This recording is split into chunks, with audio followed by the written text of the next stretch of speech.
I take kindness to do that. Pero sa totoo, galing din siya sa personal na experience. And hindi rin kami galing sa yaman talaga.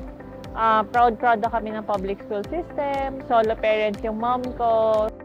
So, meron din scarcity sa pagkain ng bata kami. And until college, nag-aaral nga po ko sa UP, kailangan kong rumake, murals, gumawa ng props, ganyan. So, may idea talaga ako sa pakiramdam ng gutom. Lalo na ng pandemic, naisip ko, uy, ito na naman tayo. Mawawala na naman yung opportunities natin. Lahat tayo, nagbago yung buhay. Mahilig ako mag-dream na. Pero yung pag-dream ko, gusto ko para sa iba din. Kunyari, ayoko na magutom. Ayoko na rin magutom yung iba kasi alam ko yung pakiramdam.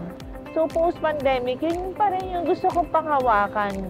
So, yung Gulay Rescue, matagal na siyang ginagawa ng pantry since nagka-budget yung pantry from donation.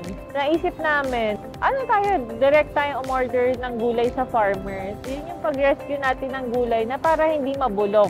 Para magkaroon ng market yung mga gulay or para ma-donate yung mga gulay sa mga communities natin.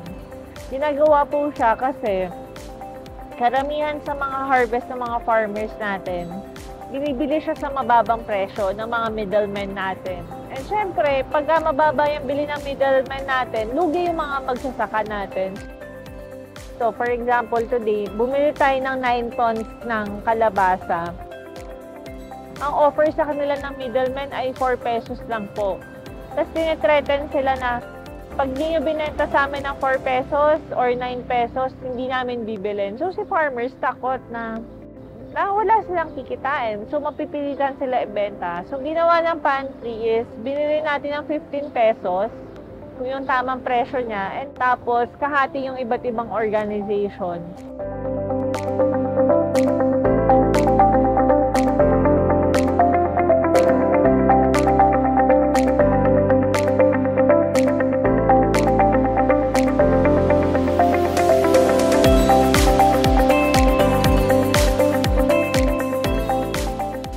Papadala natin sa mga communities, sa iba't ibang communities. Andyan din yung homeless, yung mga orphanage, andyan yung mga correctional facilities, city jails natin, mga Muslim migrant communities, urban poor areas, jeepney drivers, andyan yung animal shelter, Palestinian refugees natin.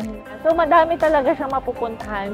Cheesy siya, pero para sa akin, if bawat isa sa atin, iisipin yung kapwa natin, mas magiging magaan eh. Para sa akin yung problema sa food security and poverty, holistic siya yung approach natin dapat. So, iisip ko talaga, what if yung policies natin, mas kind sa mga tao, mas kind sa working class natin, may chance na umunlad sila eh. Kasi pag nakakain tayo, masipag tayo. Pag nakakain tayo, makakapag-aral tayo eh. Pag nakakapag-aral tayo, mas maganda yung future natin. Pero kung simula pa lang, may blockage na ay wala tayong pera, ay wala tayong opportunities, nahirap na makabangon. Pero kung may chance na binibigay sa mga tao, uy may pagkain, uy may trabaho, mas kaya natin, mas maging okay yung utak natin, yung katawan natin, gano'n. So, mas gano'n ko po siya tinitignan, na holistic siya, gano'n.